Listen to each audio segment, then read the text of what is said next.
We thought they were, and we let them off the hook. Playoffs? Don't talk about playoffs. You kidding me? Talking about practice, not a game. We talking about practice. Are growing out, and the only way the roots grow out every single day, and they grow stronger and they grow better, is if that we all water. What? I'm out, man.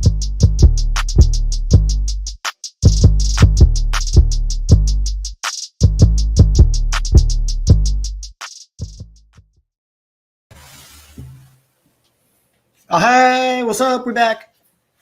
What up, though? It's been a minute or two. Yeah, a whole minute. It's been a long time. We shouldn't have left you without a step two. Step two. Sorry. That's right. I'll take it all the way back. What's going on, everybody? Welcome to a brand new edition of Chip and Drip here on the AAT Sports Network. I, of course, am Chip at Chip for the Birds, joined by my partner in crime, JD Oracle at _Oracle from the D2N Podcast LLC. My man. What's up, South Carolina friend? Man, I'm popping, dog. What's good? How's the real estate down there? It looks like you live in a closet. Yeah, anytime your house is big enough for you to podcast in the closet with like extra space. I'm on the small side too. So I'm not even on the big side. I could have podcasted from the other side and not have been good. But right now my house is full of my in-laws and everybody's here. So this is the best place to podcast. And it has a pretty cool little sound in here too as well. So it is. It sounds like it's just like echoes for days. You're in the what Amber Heard wanted Johnny Depp to live in room. The walk-in closet? The walk-in closet. Gosh. Is it too soon? Definitely too soon. Is it too soon for Johnny Depp Amber Heard jokes? Yeah, like, is it too late? Like that was the most excitement I had the last couple of weeks since all the Philly teams suck ass cheeks through the straw. So yeah. Well, listen, I might not agree with that necessarily, and that's one of our many topics tonight. We got a lot of cool people checking in already, rating. So what's up, Chris? What's happening, my friend? Adam, yes, indeed. We're going to talk about those Phillies and Harper and Bryson Stott and all those guys. We're going to talk Javier. We got a lot to talk about. What's happening. Let me do the sponsor thing real quick, get that out of the way, and then we will go to the wheel. For those of you that have not been paying attention for the last couple shows we've done, we've brought in the wheel. So we let fate decide on what we're going to talk about and when we talk about it. Gator J showed up on your show. I will tell Bauer that the Gator J showed up on your show. Gator J, are you a Florida Gator fan? I'm assuming. If that is the case, We'll just wait. We'll wait. We'll just wait. Gator J, we're just going to wait. If I really hope you're a Gator fan. Please, I hope you are. Please tell me you're a Florida Gator fan. Oh, he says yes. We're confirmed. He's a Gator fan. We are confirmed. We are confirmed for a Gator fan. We're confirmed for takeoff. Man. Sucks this up.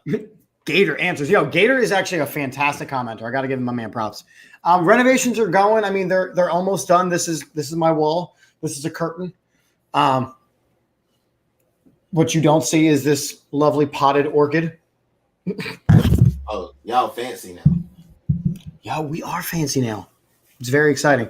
But we're getting ready to go into summer and do that thing. So real quick, all of the sponsors that we got rocking and rolling. Then we'll get into some things. So Statement Games, fun, free twist on fantasy sports. Make sure you're checking them out. We got new designs in the AATsportsnetwork.com/shop. Get your designs getting ready for the Eagles. We got some new cool things. Symbol, stock market for sports. Use the code AAT Sports when you sign up.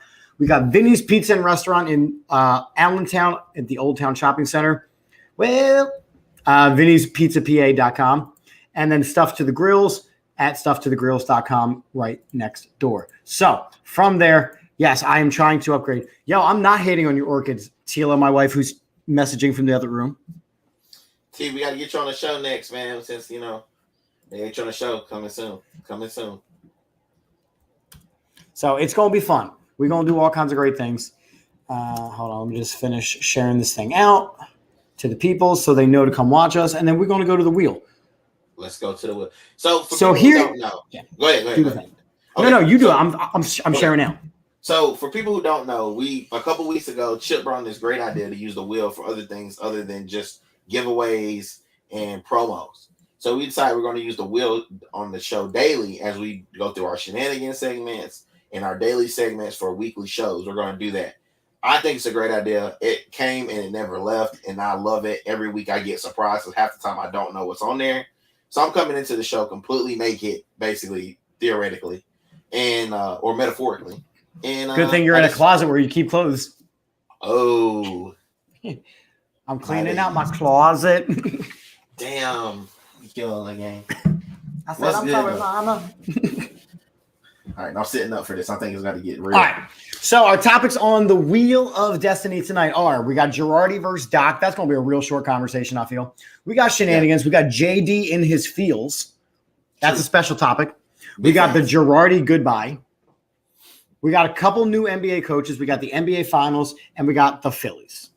I do have a question to ask you before you get in there. What you got? Are we going to talk about the way Missinelli got dismissed? So let's talk about that for a second because it was so damn sudden. And I know your boy Prince. I know our boy Prince had some thoughts and feelings. I have some thoughts and feelings as well. So yeah. Okay, so are you gonna like do a double topic in the JD and his feel segment? Yeah, I mean, I guess.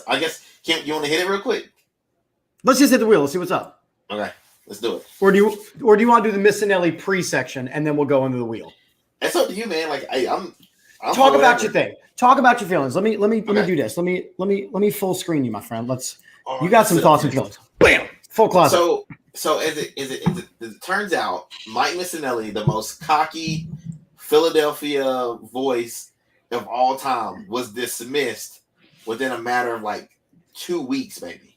Mm-hmm. Like they got rid of this guy so quick. I don't know if maybe he's got some heat on him that we don't know about. Maybe he has got canceled and we're not sure why he got canceled. But right now, Missinelli got just dismissed. There was no pageantry. Like they didn't do like a farewell tour for the guy. He was just gone.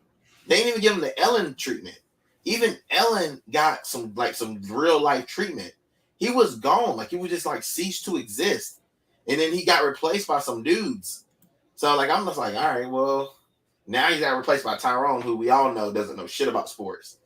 So it's just we're all damn, he got replaced by this dude Tyrone and some random dude who's a viral sensation of some sort. And I just feel like ratings are going to go down. 97.5 is going to pay for this dearly. And they should have got Mike Missinelli off, and I think they should have brought back Mark Farzetta. I love Farzetta. I think Farzy should have got that job. I think he's done enough for his own personal brand that he should have been number one candidate. And I think he really is one of the true voices of Philly. So that's my spiel. Mike Missinelli, you suck. I never want to see you or hear from you again. You should have took Tyrone with you.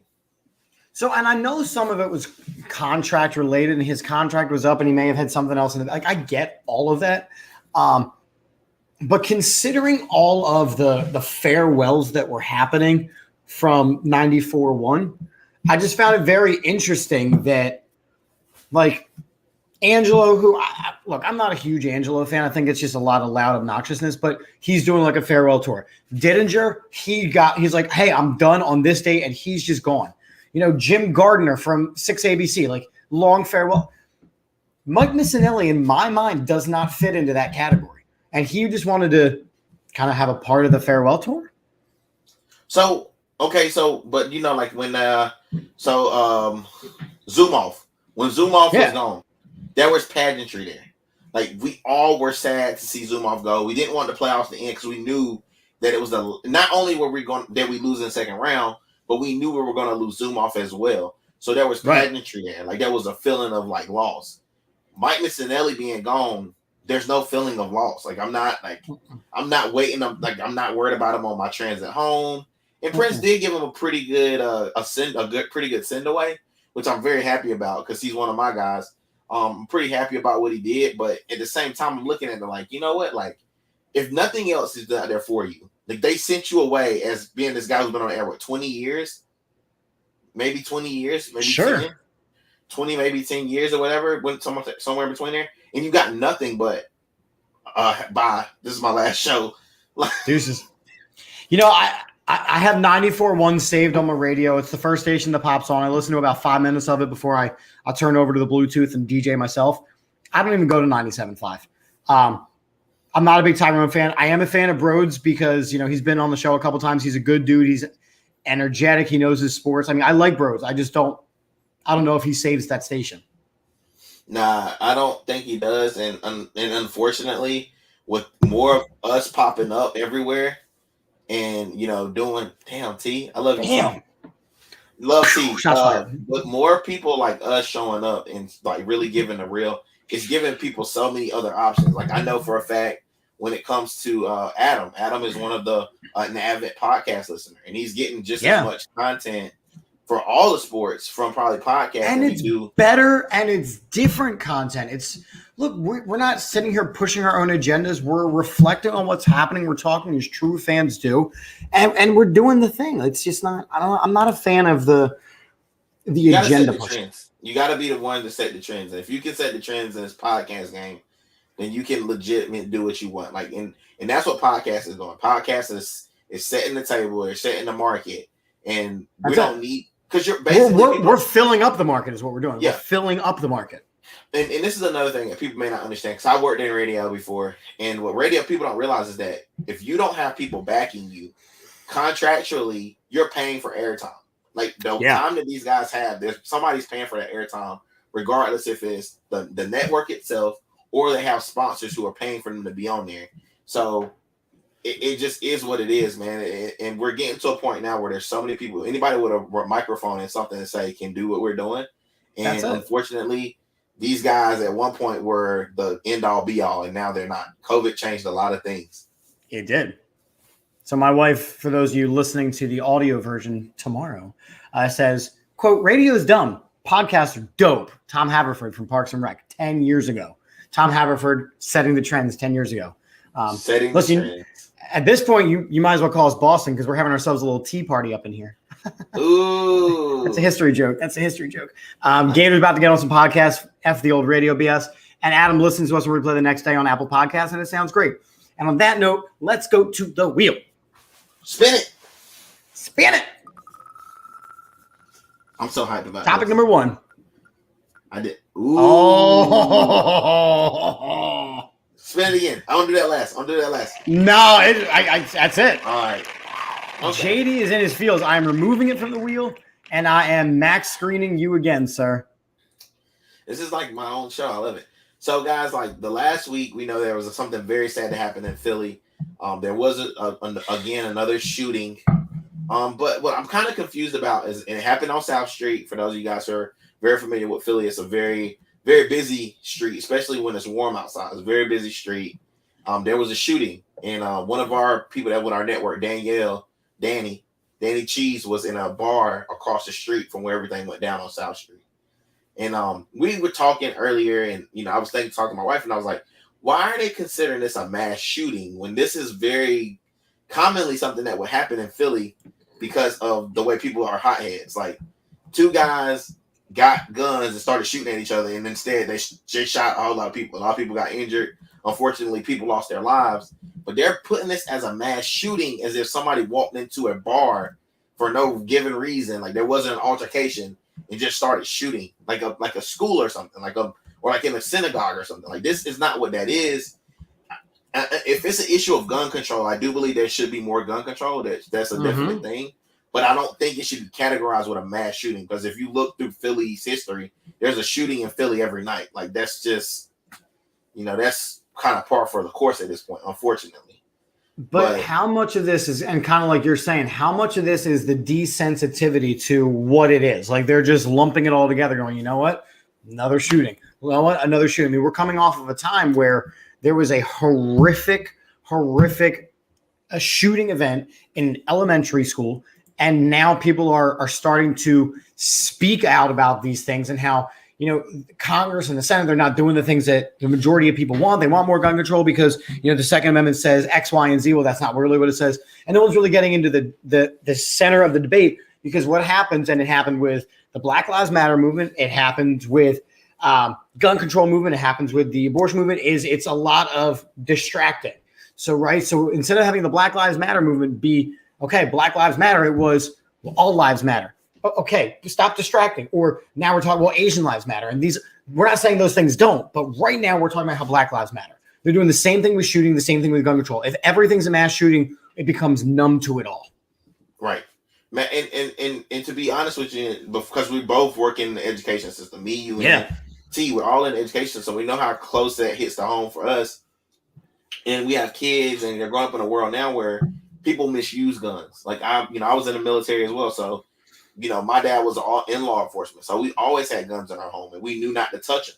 We knew they weren't it's something to play with. So it kind of starts back in the home, but also when you start saying everything's a mass shooting. If everything's a mass shooting, then that's been a problem. There's been so many everywhere since the elementary school and hospitals, etc. It's actually happened so much since that the press can't keep up, and they can't.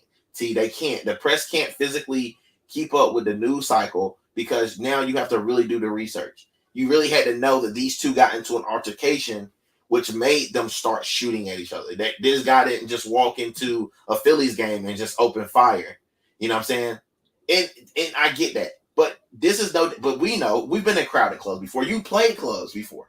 You know how crowded those clubs are. If there's a guy and two guys that get into it, and one guy goes to pop the trunk and he comes back into the club with a pistol, like, that could have easily happened in a bunch of different places. Unfortunately, it hasn't. Thank God it hasn't happened, but it can happen. 11 people being wounded is a very small amount compared to what could have possibly happened with two guys with firearms shooting at each other in a crowded place. Like, thank God there was only 11 wounded. Thank God there was only 3 killed.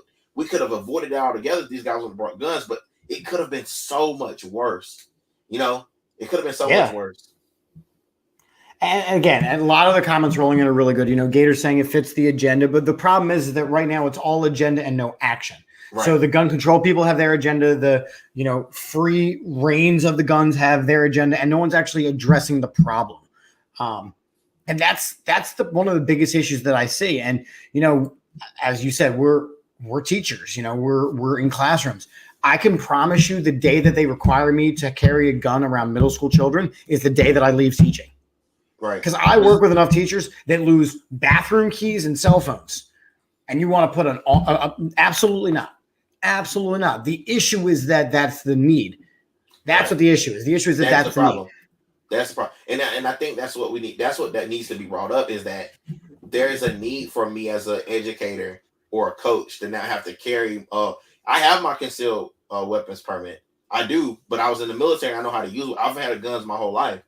I don't around guns, but you have the same conversation. I said this to my students today because we were talking about how during the Civil War they created the draft, and at 35 years old, from 18 to 35, as a male, I am eligible to be drafted. If we get to a point in this country where we ever need to use the draft again, and I am being sent out there, we have already lost.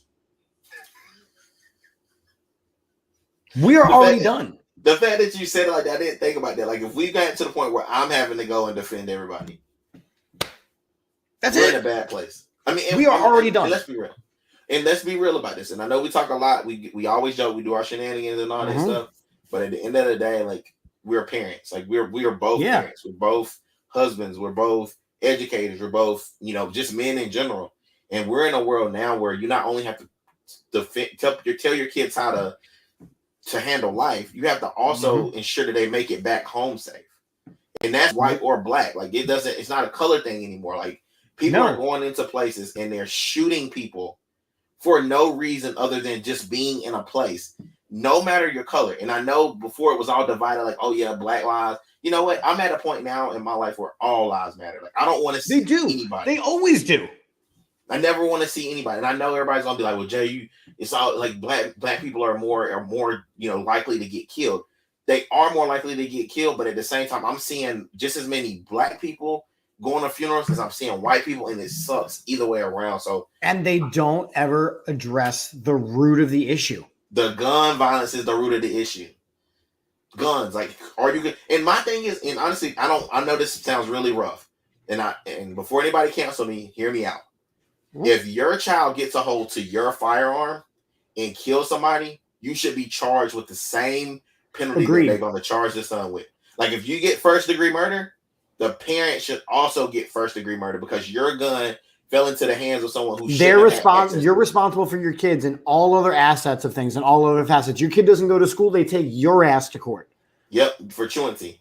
So you need to be held. How is it not the same thing with gun control? I haven't even thought of that. That's a great point. Listen, if you're a kid, because at the end of the day, when I register my firearm, I register it to Jamar Dean. I don't register it to Preston Dean, my son. I don't register it to Jonah. Like, I register it to me. So if he goes out and kills somebody with that firearm, it's like if somebody was committing murder on my firearm, I would really be charged with that. Like, I could be charged for somebody getting my firearm. They would come looking after me because my gun is under the ballistics. So it should be the same way. If you know the mass shooting started with your pistol, hey man, people would start wearing up. They would keep up with their pistols. They keep up with their firearms better. So Javier's got an interesting comment here. He says we have enough capable, and that I want to emphasize that word capable before I get to the rest of this comment. We have enough capable retired military and policemen to have at least one of them at every school. No need for teachers to be armed. They just want to send billions to other country, and we have our own problems here. So the whole billions to other country thing, that's a whole nother conversation. That's a whole other thing. We know that's an issue. Thing. The key word in your comment, Javier, is the word capable. So I know people in my own world who are retired or active military who have been overseas, have PTSD, and I would not want anywhere near a school. Yep. That's facts. And how about we just keep the guns away from schools? Yeah. I mean, how about that? And I know we always say stuff and we always make jokes about metal detectors and the metal detectors going to bad schools. But how many guns have been really brought to bad schools? Like not a lot. Schools? My school, again, so I teach in an urban community, right? We have a school resource officer. We have a police officer who carries a gun in our building. Yep, we do too. And we're not in the inner city. There's never been a need. There's never been a need. But you know, and thank God there's never been a need. But the fact that my 12-year-old and the fact that my 8-year-old have to do active shooter drills rather than you just getting these guns out of here is a problem. The fact that we need to tell my 12-year-old, don't be a hero, is something, just get safe. Yeah. That's scary. The day after the whole school thing happened, I came in and I said to my students, I said, I am not okay. As a teacher, as a parent, I am not okay. Yeah. As a parent, you know, that's like the worst. Like, I could imagine being in Texas and somebody telling me that someone's in my kid's school and they're killing people.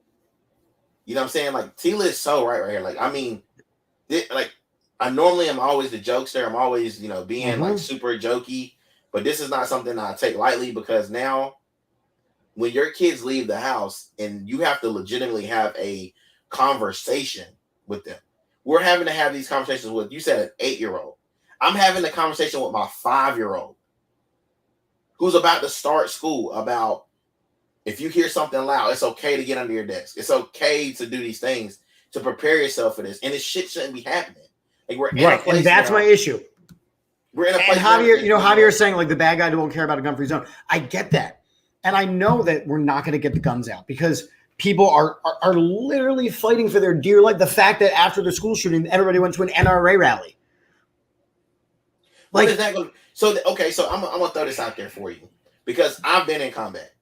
So if you're on the chat right now and you've been in combat and you know if you've seen a person die, it's not like Warzone or what is the other Call of Duty. This shit isn't like Call of Duty. You don't get another life to live. So we're exposing kids to guns super early. They're thinking that they just continue to get more lives and more lives and more lives. When a person dies, they die. You're not going to get to hit the reset button or take the cartridge out or restart the game. Like, it's it. You get one life, and these kids are desensitized to it. Now parents are also becoming desensitized to it and having to have these tough conversations with babies. Like these are babies. Like your child, your son is a baby. I've seen him. I told my wife, I said, we are not having this conversation with my 8-year-old. We're not doing it. He's a baby. He shouldn't have to have that conversation. But at the same time, it's almost like if you stay ready, you ain't got to get ready. And I never want my kid to have to get ready. You know what I'm saying? You have to toe the line. Like now, are we having these conversations with, you said an 8-year-old. I have a 5-year-old and an 8-year-old. And my baby girl's 3. So like we're having these conversations with babies at this point to tell them, or even thinking that you could be going to church. These people are coming in churches now. They're going in synagogues, in places of worship, movie theaters. I'm literally umping a baseball game tonight. And it was kind of like a lull in action, and I was looking around. I'm like, man, I am really out in the open right now. Yeah, I had that thought tonight on a baseball field. I was in the military, and now and I already was heightened. But every time I walk into a place now, I know where the exit is. And I don't want to put that on my kids because me and my wife are both in the military. I don't want to have our kids now looking for exits every time they walk in a building. Just something's got to get done. Something has to get done. Like I'm tired of the talking. I'm tired of the vigils. Something has to change. And it's so because until it does, right? Stop making politics, right? It's the same. Everything is political, and I didn't want to everything is political. COVID was political. The abortion issues is political. Right to choose is everything is political. Stop. Just do right. Like, why can't we just decide, like, okay, this is a good thing. This is a bad thing. What does it matter what side you're on? Like, and it's like, that's where it is because either when you pick a side, then you're somewhere. But one just can't just be in the middle and just make the decision that's the best decision for everyone. Most of the country is in the middle. Right. It's the loudest outsiders that make the most noise. But most people do fall kind of in the middle. Unfortunately. It's weirdo stuff. Right. It is. I'm going to play the 10-second video break because I think we need to decompress here for a second. Give the people a chance to woo-saw before we get into some fun stuff. Yeah, we'll be right back.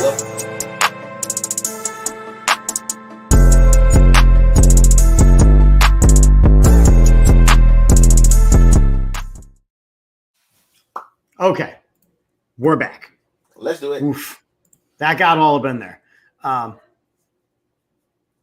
All these are good comments. All these are good now. We won't have any more. They're good comments, yeah, and they're all good topics. You know, we got into it a little bit. So let's give it a little spin ski.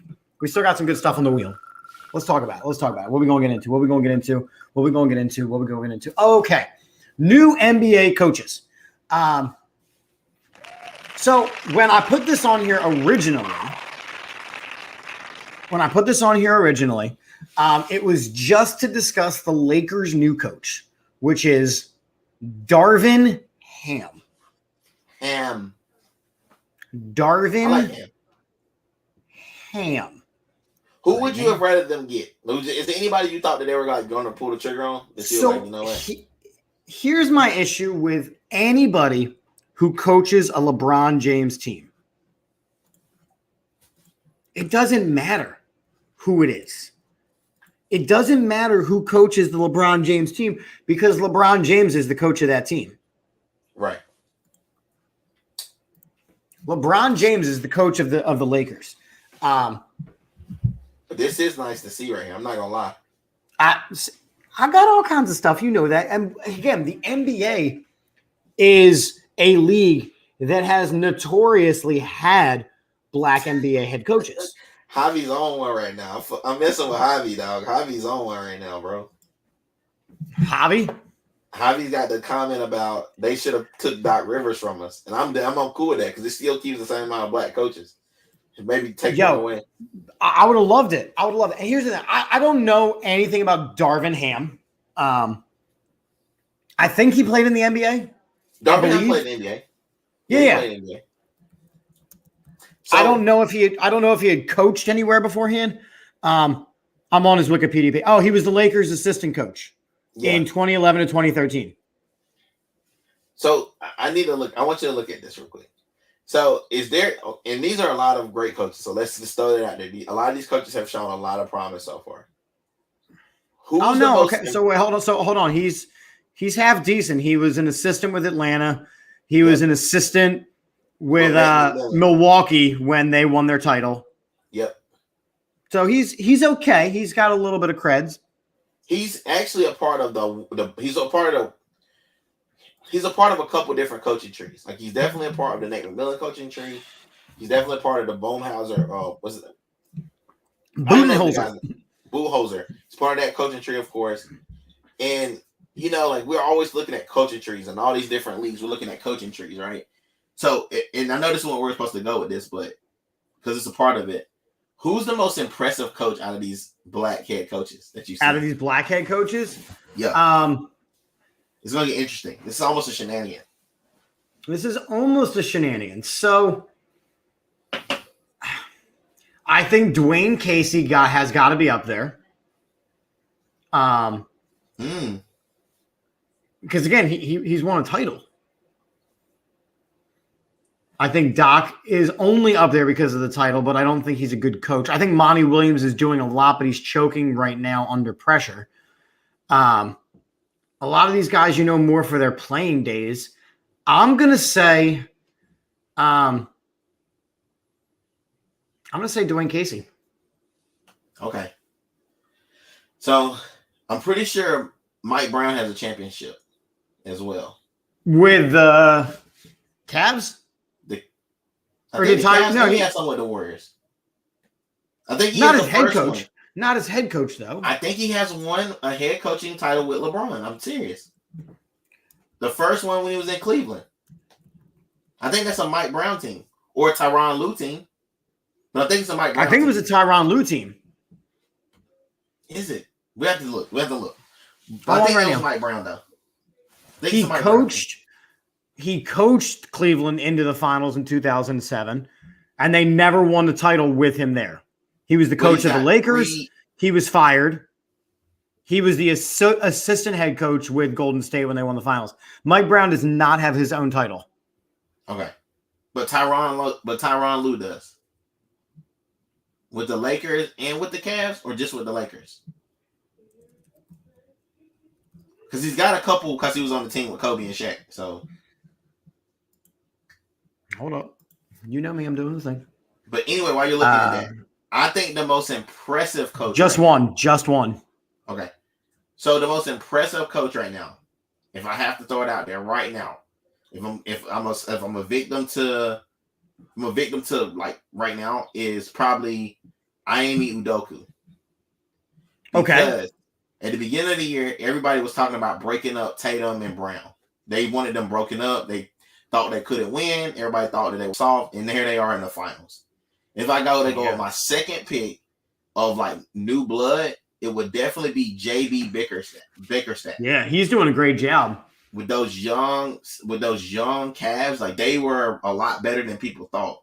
And then last but not least, and I know people are going to hate me for saying this.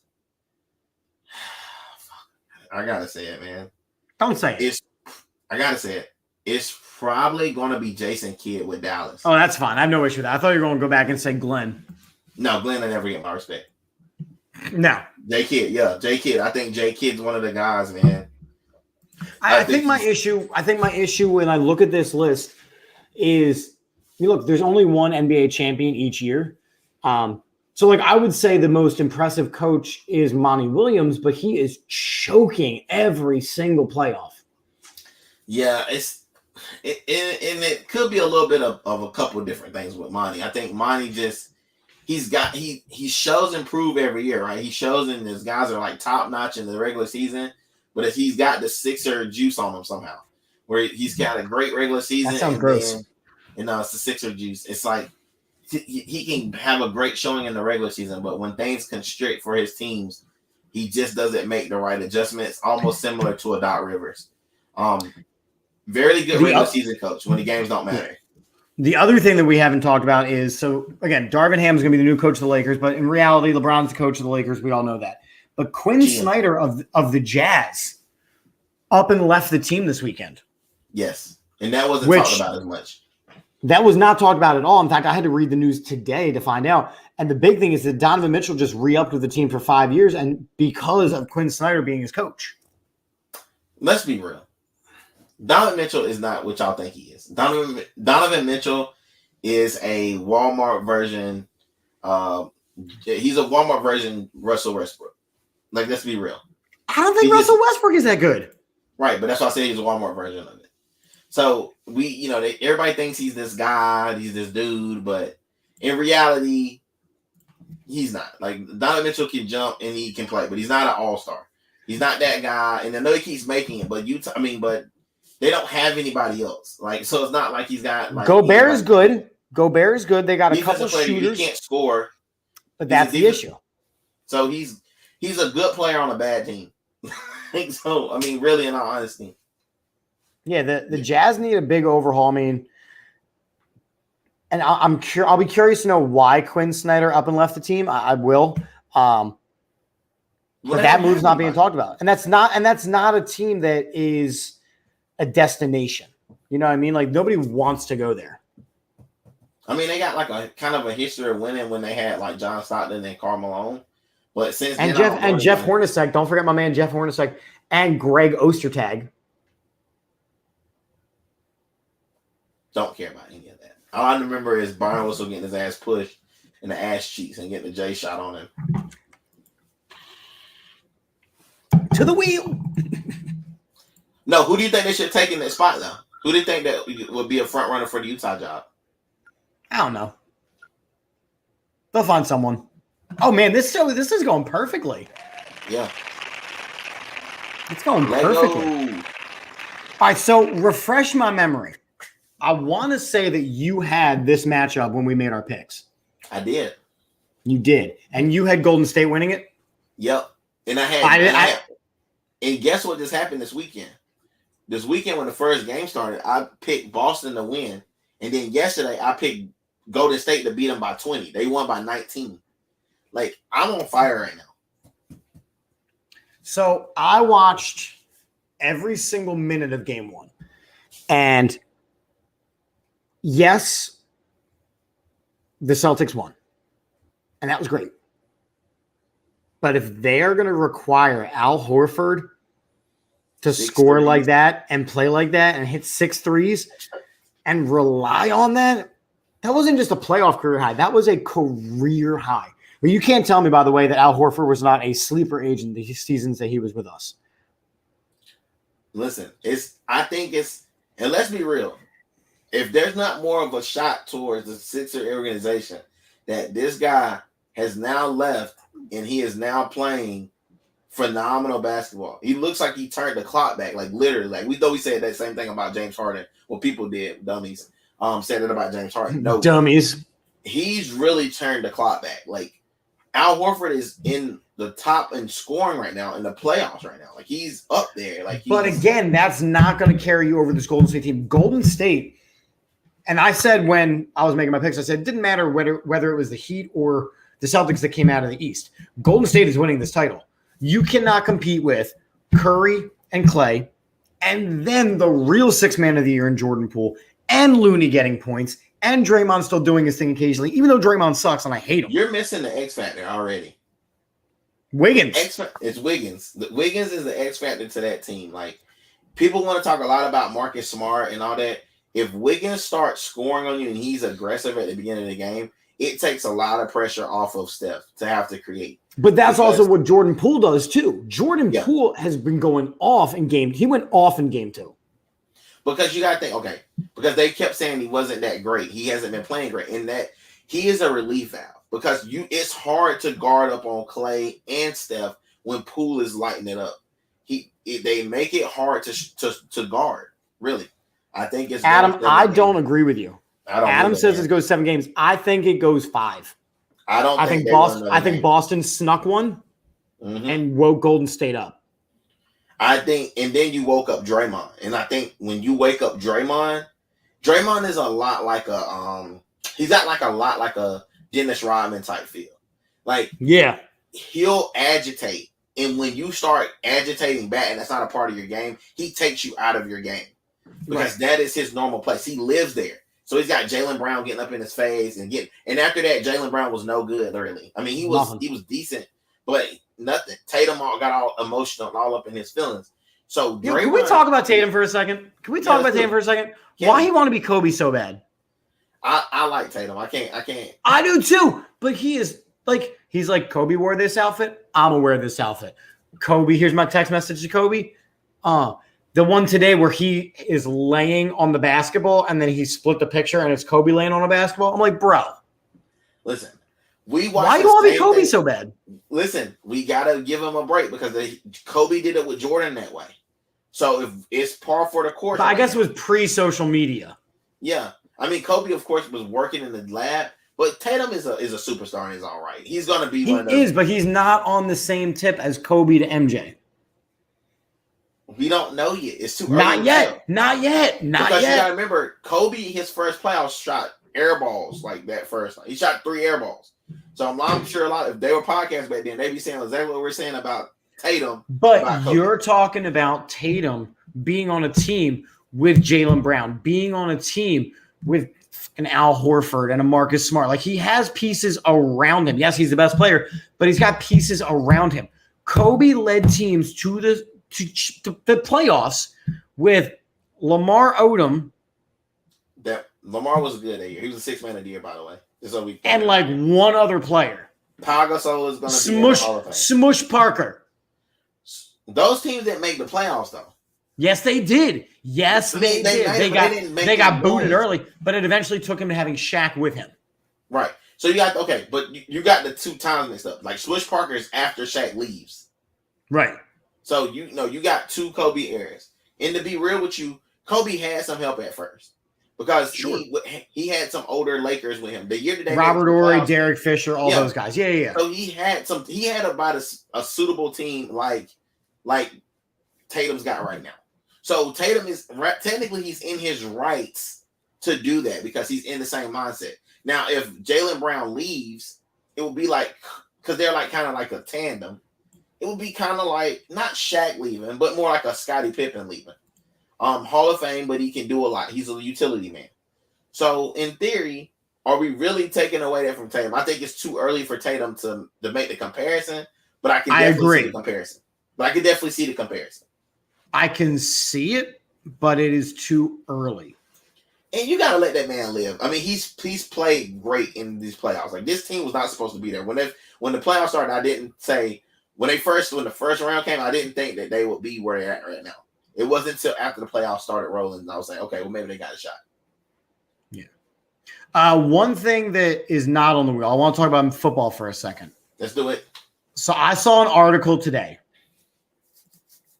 that is touting Carson Strong, who is the guy we got in the 18th round, or he's an unrestricted free agent or a rookie free agent or some shit like that, as a future franchise quarterback of the Philadelphia Eagles, or a future franchise quarterback. Why do they hate Jalen Hurts so much? Are you ready for this? I saw a video of Jalen Hurts throw the ball. Oh, it looked crazy. And everything that they said mechanically was wrong with his throw. He fixed. He worked and he fixed. And that's what I said. If there is the one person that I trust to put in the work and get better, it's Jalen Hurts. He's turning his hips. He's doing everything. Throwing a perfect ball. The ball's up high. It's not the quarter arm anymore. And on top of it being high, it's in a place where only his receiver can get it. Only Brown can get it. Only Devontae Smith can get it. Dude, and I know this is early to say this, and I know people are going to give me hate for this. It would not surprise me if Jalen Hurts is in the conversation for MVP this season. It would not surprise me. It would not surprise me if by the time this season is over, people start to call Jalen Hurts the best quarterback in the NFC East. That's fair. Because who's his comparisons? It's only Prescott right now. It's only Dak. I don't think that Carson Wentz is going to have the season he is. But again, what is this fascination? We did a whole thing on the media here. What is the media's fascination with having a quarterback controversy? Because I think at the end of the day, like, it really takes it takes a lot of pressure off because you either have the quarterback controversy or you have the coach conversation. And right now they want to give him because they've just ran Doug Peterson out of here, so you kind of can't. Rightfully so. Rightfully so. But why was Doug Peterson run out? Was it because of Carson Wentz? Wanting to keep Carson Wentz, or was it because I think that he was just unrelenting on keeping his guys? Period. As you saw in Jacksonville when he went ahead right away and hired Press Taylor as his OC. I mean, listen, I get it, man. I know there's a certain thing called loyalty, and I know we're going to sit here and bash each other's head. Well, not us, but people are going to bash each other's head about this. But Jalen Hurts isn't a prototypical quarterback. He's not. He's not the guy who's going to throw the ball 40 to 50 times a game, and you don't want him to. Shouldn't be. And you don't want him to, but it's sexy, and that's what people are. In Philadelphia, forgets a lot of times that sexy football don't always win games. Patrick Mahomes has been to all these damn playoff championship games and only's got one. Like, look, Aaron Rodgers slings the ball around. He's got one championship. These gunslingers don't necessarily end up with all the championships. I know who does have a bunch of championships, and that's Tom Brady.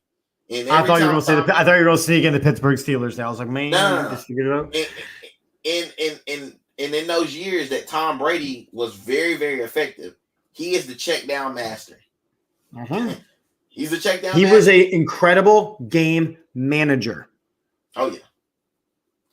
So Javier's saying Jalen Hurts was the guy that no one was expecting on a time when we had Carson as our guy, so people wouldn't want to find everything wrong with the player to have an excuse to hate on Howie.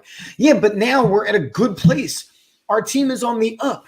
We have the players that we want. We have the players that we need. And all we need at this point is Jalen Hurts to have a good season. So why are there articles being written about how Carson Strong is a future franchise quarterback? My man is an undrafted rookie free agent.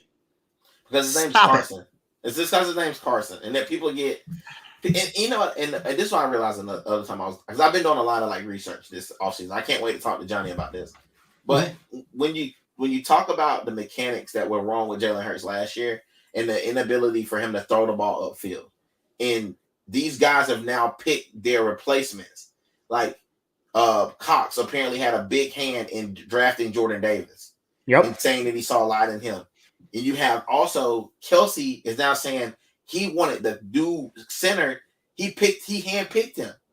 So you're setting up a situation where these guys are both, you know what I'm saying? They're both picking their replacements, which is setting a new generation up.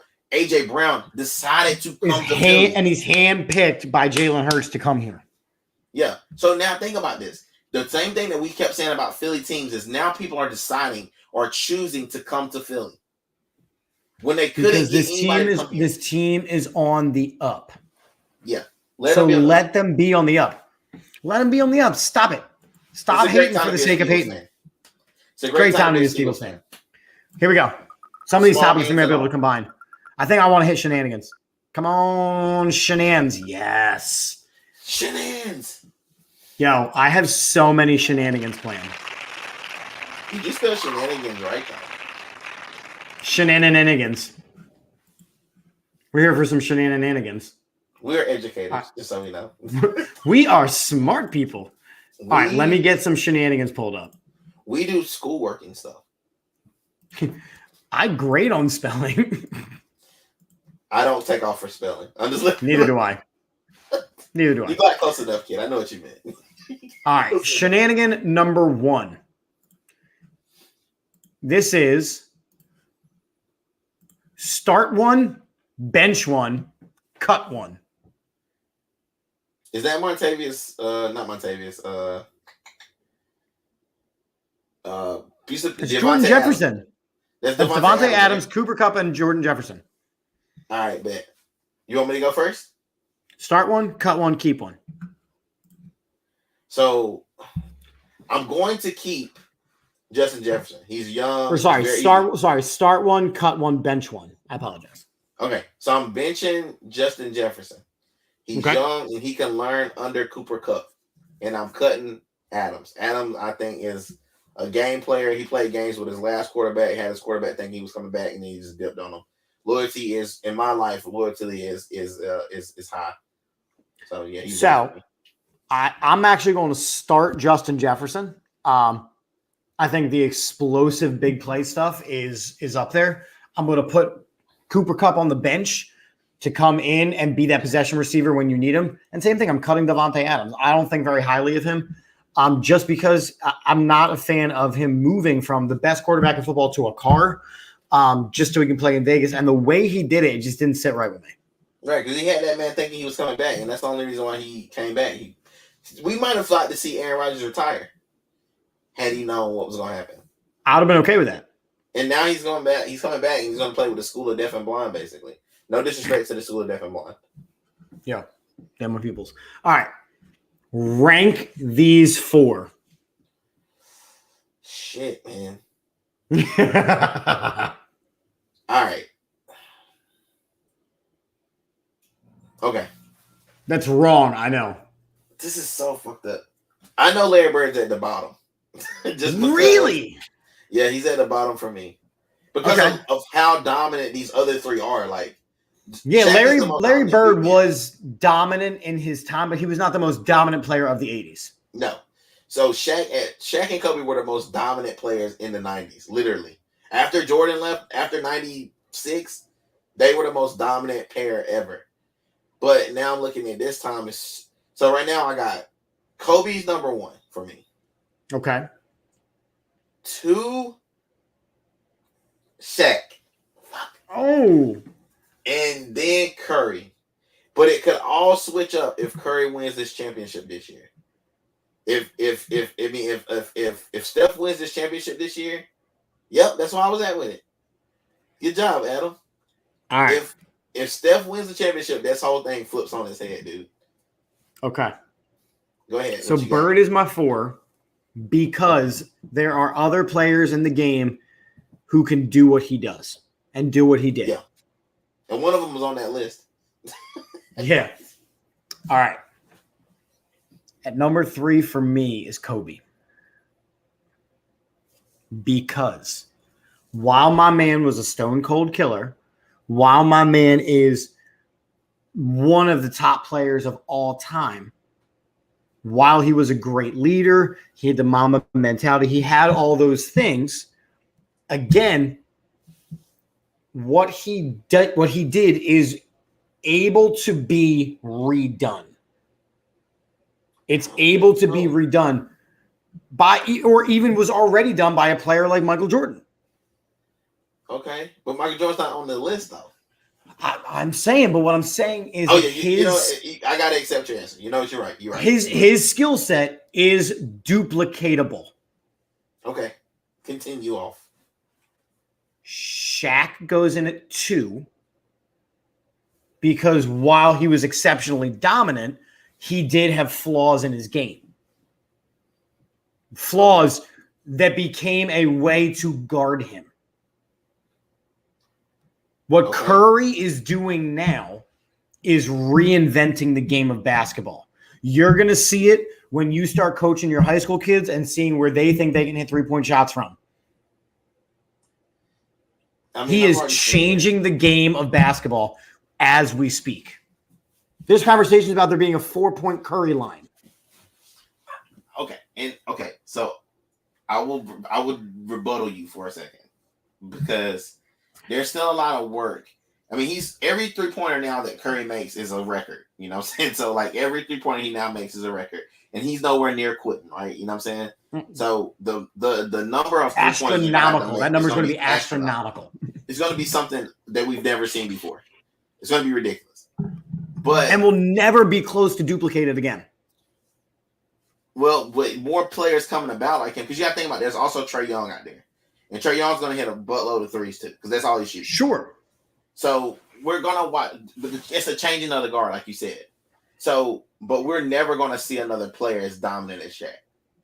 Like Embiid is close, but you could play Embiid because he has off game. Like you're not having off game. But you don't know that because every single time one of these big boys come out, it's going to be the same thing. Like Embiid is a better version of Shaq, where he has the dominant inside game, the dominant outside game. He just doesn't have the titles yet. But when it comes to Shaq, is they had to foul this man to stop him. You don't have to foul Embiid to stop him. I think part of my issue with Shaq is he actually did more damage to his legacy by staying on as long as he did.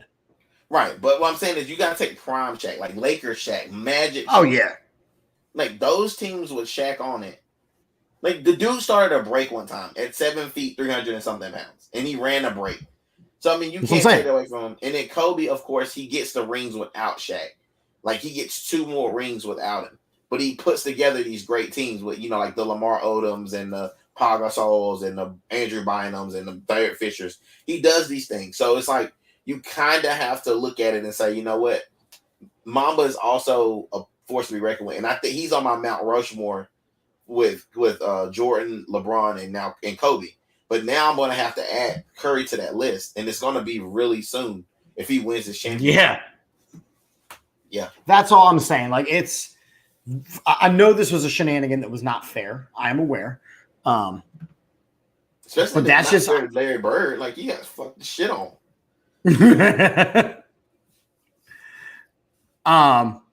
Yeah, it was. All right, I got to go into my messages here. Hang on, because I sent myself a whole bunch of them. Oh God. All right, are you ready? Oh yeah, I went crazy with it. All right, hold on. The shenanigans. So the shenanigans. So this one is bench one player. Bench one. Yeah. And they're all in their prime. Oh, KD. Agreed. Easy. It's not even. So, and then you'll hear a lot of people say that you could probably decide to bench Kobe because you got Michael and they're the same dude. But think about how aggressive, think about how much defense you're really going to. If you're going to give up defense with Curry, right? Because he's not going to be able to guard anybody. So the thing with Jordan is and Kobe, you can put one of them on the point guard, and then LeBron can play the bigger three, and then you still got Shaq. But if by chance you get rid of Durant, you still got the best shooter of all time on your team. You know what I'm saying? So you're not giving up very much. Kobe's a shooter. And Michael Jordan's a shooter. I think that, it's interesting to me that they show Kevin Durant and LeBron James in the jerseys that they do, because I don't consider Lakers LeBron as his prime, and I don't consider Brooklyn Durant in his prime. No, because it's after his Achilles tear. I think prime KD is probably Golden State. I think it's Oklahoma City. I don't know. I think with Golden State, when he was at Golden State, he was legit a sniper. That's when he torched LeBron. Hits that dagger 3-pointer and the walk-off 3 to send LeBron home. That's when I really started being like, okay, this is gonna be a real problem for LeBron for the next coming years, and he just happens to tear his Achilles the next season. But we're easily and honestly, this is what I say about KD. If he doesn't tear his Achilles that year after he comes back from the calf, they win another championship. That means Curry's got 4 championships going into 5 or 6, and they may not ever break up. So yeah. I don't know. I personally have never been very high on KD. I haven't been. I've never been high on KD. It's not that, and I say this, it's not so much about him being I don't know if I'm necessarily saying I like him as a player. I dislike him as a person, but I will say that he's got some character flaws that are shown they're shown a lot. I think for me, the hype that he came in with, the level of which he was supposed to always be, he has fallen short of that in his career. Wow.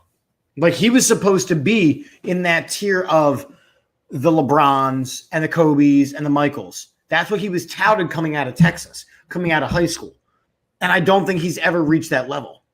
But if you name the top players in the league, he's definitely a part of it. And he's in that conversation. And really think about why he's not in that conversation. It's because of LeBron, really, and to be honest. And then Curry came he's in the top players in the league this season, but you cannot say that he should be one of the top players of all time.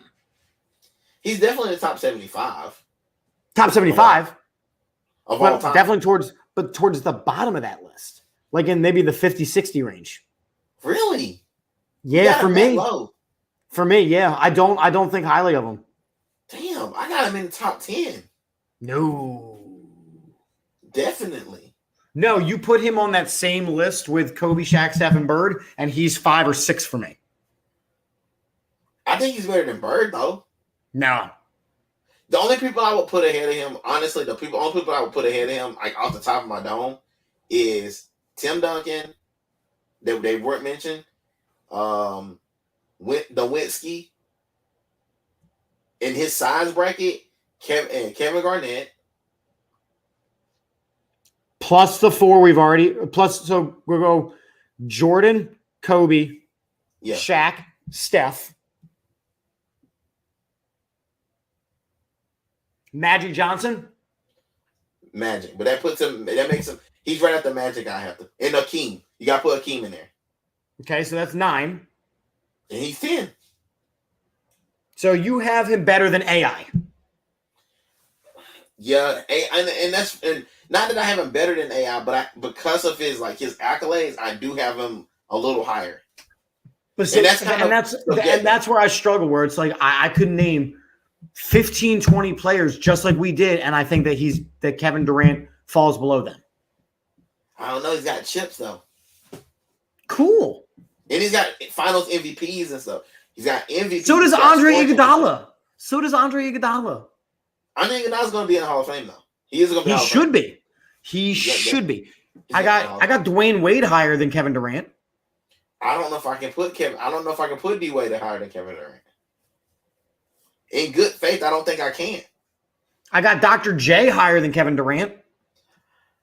See, and that's the thing. Like you got to think about in that era too. It's a lot of different factors, and that's why it's hard to do this thing when you make Karl Malone better. Karl Malone's trash can juice, but he wasn't at. So that's where I struggle. I just don't value Kevin Durant highly. I don't. Do you have as highly as some people do? Who? You got to think about his size and his skill set. So I would match him with like the 7-footers because he's a 7-footer and he's doing this. Like that's okay. So in that situation, yeah, he's towards the top. Oh, yeah. Thank you, Adam. Wilt wouldn't be doing all this shit in this day and age. No, he wouldn't. Kareem is higher than Kevin Durant, though. Yeah, Kareem is. I forgot about Kareem. That's a big one. That's so it will put him outside the top 10 for me. That's fair. But he's definitely in the top 15. Easy. He makes top 15 with this. I would struggle. I think we should do that one is like reveal our top 20 all-time NBA players. Yeah, it would. It'd be very difficult. So I have him higher than Clyde Drexler. Clyde Drexler's trash can juice. How about the fact that Dominique Wilkins didn't make the top 75? You know what? Clyde Drexler is trash can juice because he doesn't win anything. And honestly, none of them win if Jordan never takes a break. So you know what I'm saying? Yeah, no, and Javier, you're right. Hey, the player comparison with old school players and new school players, so many different factors. Javier, you're exactly right, but it's the conversation that we have to have because you're making lists of, the 100 greatest players and the 75 greatest players. And Kevin Durant is great in today's game. He's top. He's a monster. Top 10 in today's game. He's top 10 in today's game. In yesterday's game. Like think about him in yesterday's game when they couldn't guard. Look at Wilt Chamberlain would have to guard him. He's 7 feet freaking tall, bro. No, Magic Johnson guards him. He torches Magic. No. Oh yeah, he torches Magic, bro. Easy. Magic puts him on his backside multiple times. Magic struggled with Isaiah, bro. So I can't. That's true. There's another one. I can't give Isaiah no love. Though. He's a hater, so I can't give him no love. Stop it, Adam. You're gaslighting us right now. I'm not. You are gaslighting us. All right. So here we go. Okay. 90s All-Star offense. Damn, can you see this, or should I figure out a different way to show it? I think I can. All right, here you go. All right, so I zoomed it a little bit. So you have to pick a quarterback. All right, so listen, you got to pick a quarterback, a running back, 2 wide receivers, and a tight end. But your wide receivers have to be one from each list, like one from each line. Okay. I think I can read some of these names. Let me make sure. All right. Whew. Is that Steve Young, Dan Marino, John Elway, Troy Aikman, right? And Brett Favre. I don't care. I don't count Brett Favre for anything. So I am going to take John Elway. Oh, that made it better. Whatever you did. Okay. John Elway is who I'm taking. For my quarterback, running back, I'm going to shit on a lot of people. I'm going to also take the Barry. All right. Going to take the Barry. At receiver, I'm going to take the GOAT, Jerry Rice. And I'm going to take Randy Moss. And then I'm going to take that boy Shannon the Sharp. Okay. So some Broncos and some other dudes. All right. So my quarterback is going to be Steve Young. Wow. Dude came in after one of the greatest quarterbacks of all time, Joe Montana, and came in and did the damn thing. So Steve Young is my quarterback again. We're also talking championships. I mean, Elway got his, Favre got his. You have to cross Marino off. Greatest quarterback on my list. But they never got the championship. And then I can't pick a Cowboy. So Steve Young's my guy. Running back. This is actually probably the toughest one for me. I'm going to go Emmett just because he played longer. Barry would have been my pick had he played his full career. I think that he did enough to where we still talk about Barry Sanders, even though he played, like 5 years? 7 If I'm going Steve Young, I got to put Jerry Rice on my one side and Randy Moss on my other. You're taking my picks, bro. Listen, but I'm not taking your tight end because I'm taking Tony Gonzalez, the greatest tight end in all time. You know what? I think I'll switch on that. I'll switch Randy Moss out for you. I'll switch Randy Moss for Terrell Owens. I'll take T. Yeah, I would too. And I like how Rod Smith makes this list. Sterling Sharp makes this list. They got what's called in there too. Thurman Thomas. Isaac Bruce, Tim Brown. Like these guys are on this list simply because they were good. But come on, buddy. If there was fantasy back then, all those players would be balls. Oh yeah, for sure. All right, we got a couple more shenanigans. With Peyton was good too, but they don't have Peyton on the list, which is weird. All right, you ready? Yeah. This is the final. We're going to stop it after this shenanigan because I got plenty more shenanigans after this, but we're going to stop after this shenanigan so we can spend 5 minutes on the Phillies and then we'll call it. All right, let's do it. But here's the final shenanigan. You have to pick one of these teams. You ready for it? I'm not sure. Hold on. Shit. Oh, I saw this, the black, red, and yellow. All right, let's see. So on the black team, you have the Twin Towers from San Antonio and Kevin Durant and AI and Dwayne Wade. On the red team, you have Hakeem, Tracy McGrady, and then Rodman, Pippen, and Jordan. And then on the yellow team, you have Kobe, Magic, Shaq, LeBron, and Curry. Shit. But because there's only damn, I can't even say that. Shit. There's a lot This of is the ultimate shenan. This is an ultimate shenan. So the yellow for me, it's between the yellow team and the red team. The black team doesn't really have a chance in my eyes. They don't. And I love AI and he's my boy. But these other two teams are stacked. Like honestly, Javier's dead on. How do you pick from this?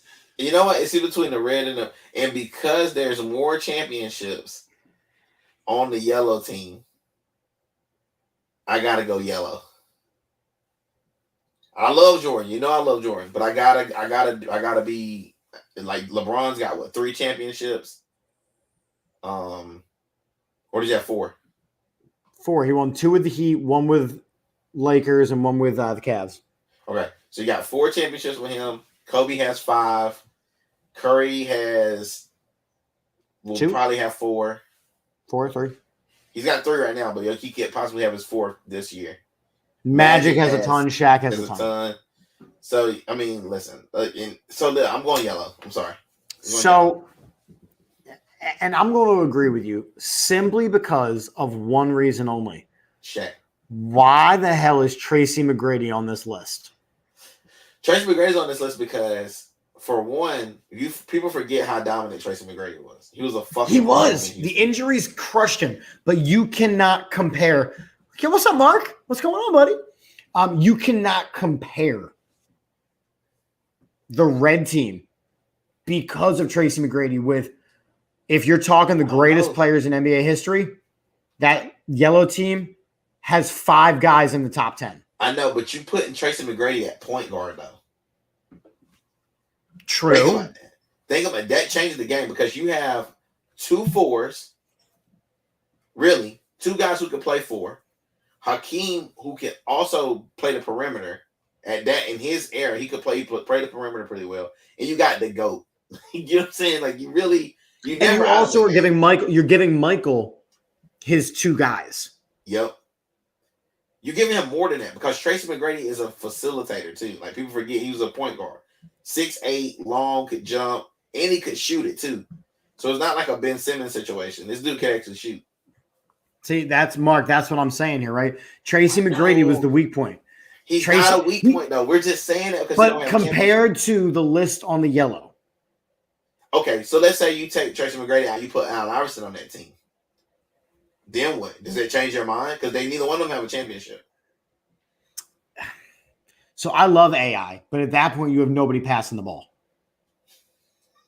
That's why I said you got Tracy McGrady. You have at that point you have Scottie Pippen running the point.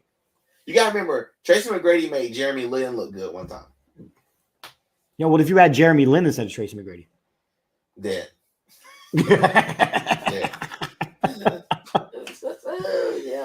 I don't know. Like, you could have put like Derrick Rose on that list. Derrick Rose can't be on that list either because he hasn't won shit either. You could have put James Harden on that list. He wore red. He hasn't won shit either. You could have put Clyde Drexler on that list. You could have put Dominique Wilkins on that list. You could have put Spud Webb on that list. What if you gonna put? Where Spud couldn't be on the list because Spud ain't won shit. Dominique ain't win shit. Plus, it would have cut him off right at this part right here. You never would have seen him. Clyde wouldn't have won shit without Hakeem. So, and he would have been 150 years old. He was like 150 when he won. Like, can't pick Kenny Smith on it. So, I mean, Dennis Rod. That's what I'm talking about. Yeah, yellow takes it from me, bro. Yellow for me because of those things. All right, so listen, we've been. This was supposed to be a short show, and as always, we did the thing where we went wild. I told you it's going to be a short show. It always happens. So here's the deal: the Phillies made the move that we wanted them to make. They fired Girardi. Since they have fired Girardi, they've gone streaking. Is it sustainable, or is it the fact that they fired the manager and they're still in their fields and they're just trying to maintain as long as they can? So I wanted to be very clear when I say this. Sometimes, I hate using the cancer thing, but I'm going to use it. Sometimes when there's a cancer, you can cut it out and there'll be automatic rejuvenation.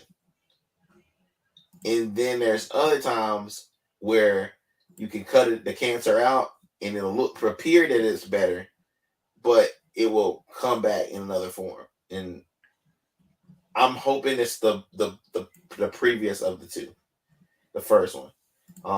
And I hope that they have been just rejuvenated. I don't know if, who, it depends who they put in this place too. Like, who are they going to replace them with? Because they replace them during the season, it could go back into the same thing all over again.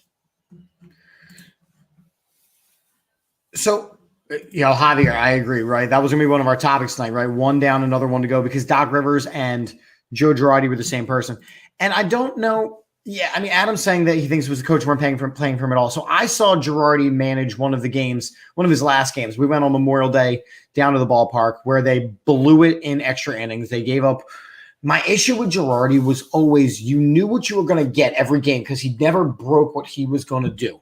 Whereas Rob Thompson comes in and he's like, you know what? I'm going to play the young guys. I'm going to take chances. I'm not going to be, this pitch limit. He's doing what the baseball dictates rather than what his little stat sheet dictates. And I think that matters. Right? But even the analytics thing, like Gabe Kapler is a good manager. He was not good in Philly, but he's a good manager. I think Joe Girardi is not a good manager. He won a title with a team that was always going to win a title, and he has cashed in on that time and time again. And look, Bryce Harper. No.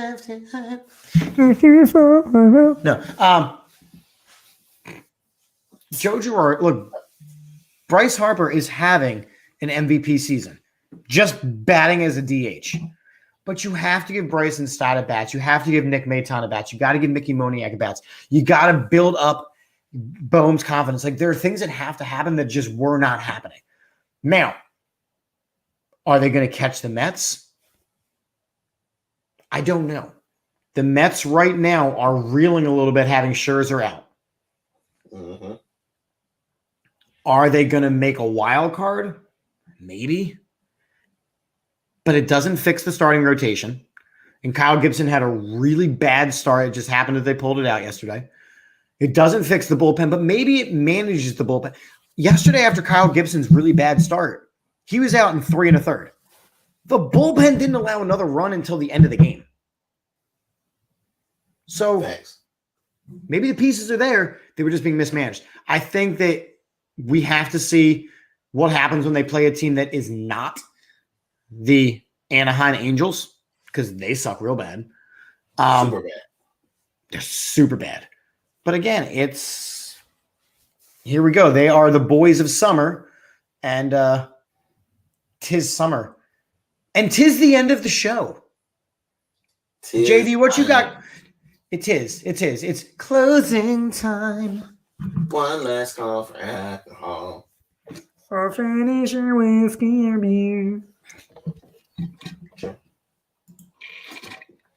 Watch it. That's gonna be the thing. That's gonna be the thing that YouTube mutes. Copyright infringement. You don't have to go home, but you can stay here. I'm gonna become a part of a cover band. Dude, I did it for 13 years. We're gonna do it. I'm gonna find only songs that I know though, so it's gonna be pretty shitty. Yeah, it's the 90-10 rule. You only learn songs that 90% of the audience knows. If you play the song for the 10%, they're like, what the fuck is this? It's a B-side from The Who's third album. Nobody cares, Sean.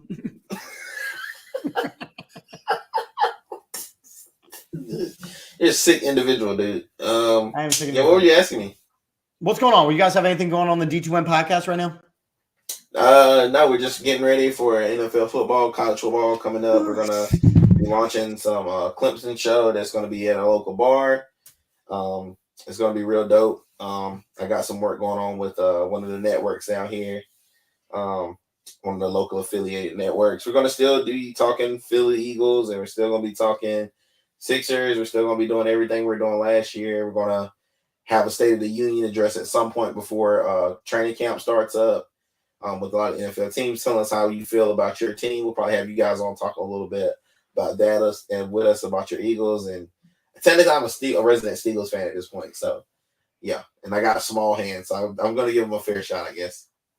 Take my small hands. Take my small hands. I'm a quarterback. Oh, stop. Yes, I am. Thank you for noticing. AAT Sports Network got cool things. You know, every Monday night we do this. Of course, there is the Across the Pitch show. Wednesday is the weekly report. I believe we have Joe Giglio. I can't even say the dude's name. We got Joe G coming on to do stuff. Our most recent Fandemonium show had Gio the podcaster. So go check that out on the YouTube. That was a cool episode. Birds, Beers, BS. We do all kinds of stuff. So make sure you're checking us out. Lots of new things in the shop. And I'm ready to be like a burrito and wrap this. You know what I'm saying? Yep. Don't be a fool. Wrap your food. This is why we can't have nice things. I was going to say something else, but I know we get canceled. That's why I said be like a burrito and wrap this. Oh, okay. I got you trying to be PR friendly. Got it. Trying to be PG after the first 27 minutes of our show. We're definitely not. We're definitely not. The kids are. Hey, have fun. Have fun storming the castle. Bye. Go Birds. Okay, bye.